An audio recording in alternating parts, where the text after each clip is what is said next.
Hello friends, welcome to your channel MPPSC with Pravesh.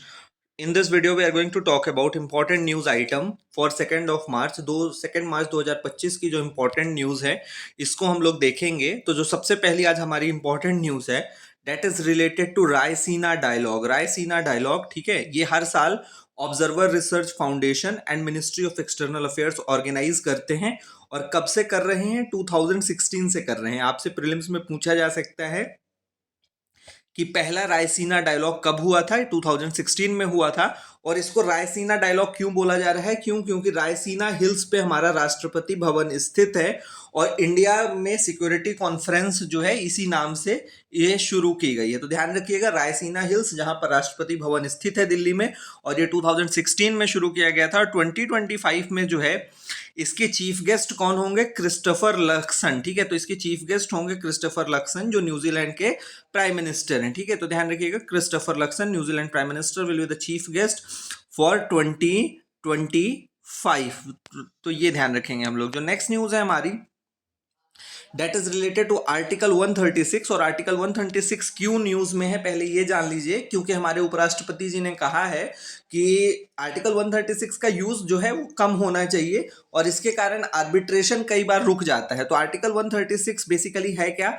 It is provision related to special leave from any judgement और order in the supreme court. तो जो special leave petition लगती है SLP supreme court में, वो किस article के अंदर रखती है? आर्टिकल 136 में, ठीक है। और सुप्रीम कोर्ट के बारे में हम सभी जानते हैं कि आर्टिकल 124 से लेके 147 तक जो है वो आर्टिकल्स सुप्रीम कोर्ट से डील करते हैं। तो एक आर्टिकल स्पेशली याद रखिएगा, आर्टिकल 136, क्योंकि जब भी कोई बात राष्ट्रपति, उपराष्ट्रपति या प्रधानमंत्री बोलेंगे तो वो सब लोग सुनेंगे और यूपीएससी का पेपर सेट करने वाला इंसान भी सुन रहा है, ठीक है। Then next news is related to national institute for research in environmental health. और ये कहाँ लोकेटेड है? भोपाल में। National institute for research in environmental health is located in Bhopal. और ये न्यूज में इसलिए था क्योंकि अभी इन्होंने जो है एक फाइंडिंग दी है कि महाराष्ट्र में 300 लोग जो हैं वो अचानक से गंजे होने लग गए थे या उनके सारे बाल झड़ रहे थे। तो इस national institute for research in environmental health और एम्स दिल्ली ने जो है उसमें स्टडी की और ये पाया कि जो पीडीएस में राशन मिला था, पीडीएस में व्हीट मिला था पब्लिक डिस्ट्रीब्यूशन सिस्टम में, उसमें सेलेनियम बहुत ज्यादा था। इस कारण से लोगों के बाल अचानक से झड़ गए। तो ये ध्यान रखेंगे हम लोग यहाँ पर। National institute for research in environmental health is located in Bhopal. Next जो है हमारी एग्रीकल्चर से रिलेटेड न्यूज है and it is related to PM Dhan Dhaanya कृषि योजना, ठीक है। तो ये अभी जो है कब शुरू की गई है? यूनियन बजट 2025-26 में। और इसका फोकस क्या है? To increase productivity, agricultural productivity in the 100 districts with the least lowest agricultural productivity, ठीक है। तो 100 ऐसे जिले जहां पर उत्पादकता कृषि की बहुत कम है, उसको इंप्रूव करने के लिए ये स्कीम लाई गई है।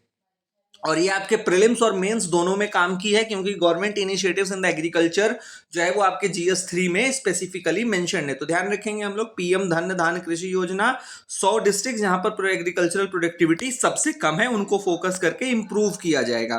Then we have mobile world congress. Mobile world congress जो है वो इस बार कहाँ हो रही है? 2025 की बार्सिलोना स्पेन में होगी, ठीक है, स्पेन में होगी।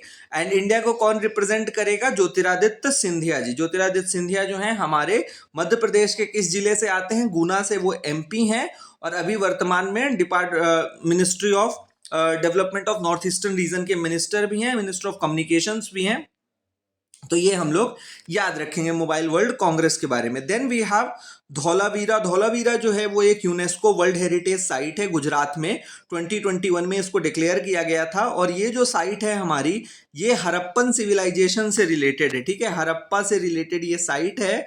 और यहाँ ये क्यों न्यूज में थी? क्योंकि कल राष्ट्रपति जी जो हैं इसमें भ्रमण करने के लिए गई हुई थी। तो हम इसके बारे में याद रखेंगे कि धौलावीरा जो है वो हड़प्पा साइट है। कहाँ लोकेटेड है? गुजरात में, और गुजरात के कच्छ डिस्ट्रिक्ट में लोकेटेड है, ठीक है। कि तो कच्छ डिस्ट्रिक्ट का नाम याद रखिएगा। एंड इसका जो एग्जीबिशन हुआ था वो किसके सुपरविजन में हुआ था? रविंद्र सिंह बिष्ट, RS बिष्ट के सुपरविजन में धौलावीरा साइट जो है वो खोजी गई। And it yielded habitation in 7 cultural phases, ठीक है। तो 7 कल्चरल फेजेस में यहाँ पर जो है हैबिटेशंस के प्रूफ जो है वो मिले हैं, ठीक है। अगर हम धौलावीरा को देखना चाहें तो ये देख सकते हैं आप, इसका जो है वो धौलावीरा का ये रिमेन्स हैं। और आप यहाँ पर देखिए किस तरीके से, कैसे बढ़िया तरीके से वाइड रोड्स हैं, घर बहुत प्रॉपरली बने हुए हैं। तो ये हड़प्पन सिविलाइजेशन का एक खास बात रही है कि urban planning and urban town planning was very good. ठीक, तो ये है। Then next news is related to exercise desert hunt. Exercise desert hunt is related to integrated tri services special forces exercise. तो हमारी जो तीनों सेनाएं हैं, आर्मी, एयरफोर्स एंड नेवी, इन तीनों की कंबाइंड एक्सरसाइज है एक्सरसाइज डेजर्ट हंट। तो इस चीज को याद रखिएगा। Then next news is related to obesity, मोटापा। और ये न्यूज में क्यों है, क्योंकि अभी प्राइम मिनिस्टर ने अपनी मन की बात में भी इस पे हाईलाइट किया था और उन्होंने कहा था कि हम सभी को 10% कम तेल खाना चाहिए जितना हम अभी खा रहे हैं। ठीक है, तो ओबेसिटी को WHO कैसे डिफाइन करता है? इट इज एबनॉर्मल और excessive fat accumulation that presents risk to health. ठीक है, एक्सेसिव फैट बन जाना शरीर में जिसके कारण आपकी तबीयत खराब हो सकती है, तो उसको ओबेसिटी बोला जाता है। अब ओबेसिटी जो है वो भारत में बहुत ज़्यादा प्रेवेलेंट है। It is 24% of the womens and nearly 23% of the men are obese. ठीक है, तो 24% महिलाएं और भारत में 23% पुरुष जो हैं वो मोटापे से परेशान हैं। और इसके कारण जो है बहुत सारी बीमारियां होती हैं, जैसे कैंसर, डायबिटीज, ऑस्टियोआर्थराइटिस और कार्डियोवास्कुलर डिसीजेज, जो हार्ट से रिलेटेड जो हार्ट अटैक्स आ रहे हैं उसमें भी एक बड़ा रीजन मोटापे का है। एंड अभी प्रेजेंट में इंडिया में जो है वो 60% जो डेथ्स हो रही हैं वो नॉन कम्युनिकेबल डिसीजेस के कारण हो रही है। नॉन कम्युनिकेबल डिसीजेस मतलब ऐसी डिसीजेस जो फैलती नहीं है, वो लाइफ स्टाइल से रिलेटेड है। ठीक है, जैसे हमारी डायबिटीज हो गई, ब्लड प्रेशर हो गया, हाइपरटेंशन हो गया, all these are non communicable diseases और इनके कारण 60% डेथ्स हो रही हैं जो कि अवॉइडेबल है। अब हम लोग देख लेते हैं कि ओबेसिटी का कारण क्या है।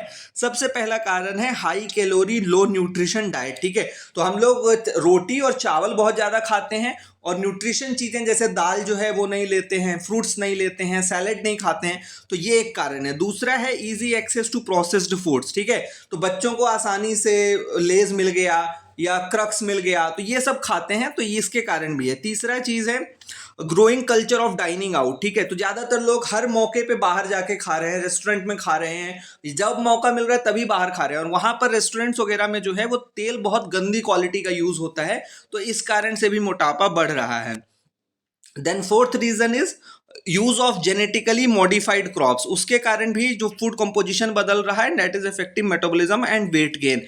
फिजिकल एक्सरसाइजेस बहुत कम कर रहे हैं। हम सभी को डेली आधा घंटा फिजिकल एक्सरसाइज जरूर करनी चाहिए, चाहे आप वॉक करें चाहे योग करें, पर ये करना चाहिए। उसके अलावा सीडेंटरी लाइफ स्टाइल, ठीक है, बहुत लंबे समय तक बैठे रहना, क्योंकि आजकल काम ऐसा हो गया है, या टीवी देख रहे हैं, मोबाइल देख रहे हैं और लगातार वेब सीरीज देख रहे हैं, तो उसके कारण भी मोटापा फैलता है। तो हर आधे घंटे में 5 मिनट हम सभी को चलना चाहिए। तो ये बहुत कारण है ओबेसिटी के।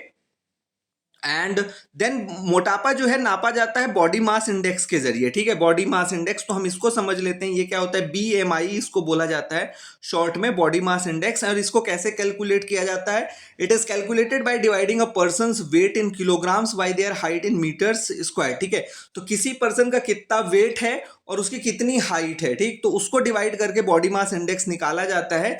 जैसे फॉर एग्जांपल आपका वेट 80 kg है और आपकी हाइट जो है वो 5 मीटर है, ठीक, तो आपका बॉडी मास इंडेक्स कितना हो जाएगा? 16 किलोग्राम पर मीटर स्क्वायर। ठीक है, और गवर्नमेंट बोलती है कि जिसका बॉडी मास 25 किलोग्राम पर मीटर स्क्वायर से ज्यादा है वो सभी लोग जो है वो मोटे हैं।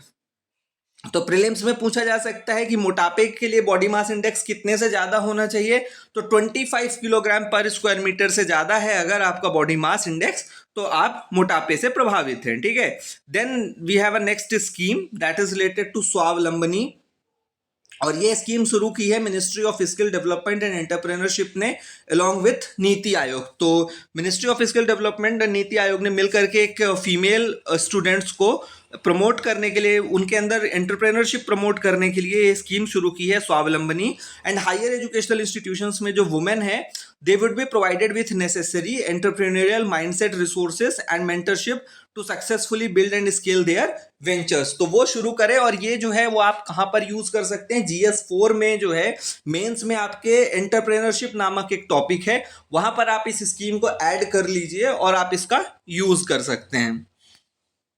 देन वी हैव एवलांच, और एवलांच हमने कल भी देखा था, उत्तराखंड में आया है एंड उसके कारण अभी 4 लोगों की डेथ हो गई है। सो एवलांच समझ लेते हैं कि ये क्या है। सबसे पहले ये ध्यान रखिएगा, avalanche is a natural disaster, ठीक है।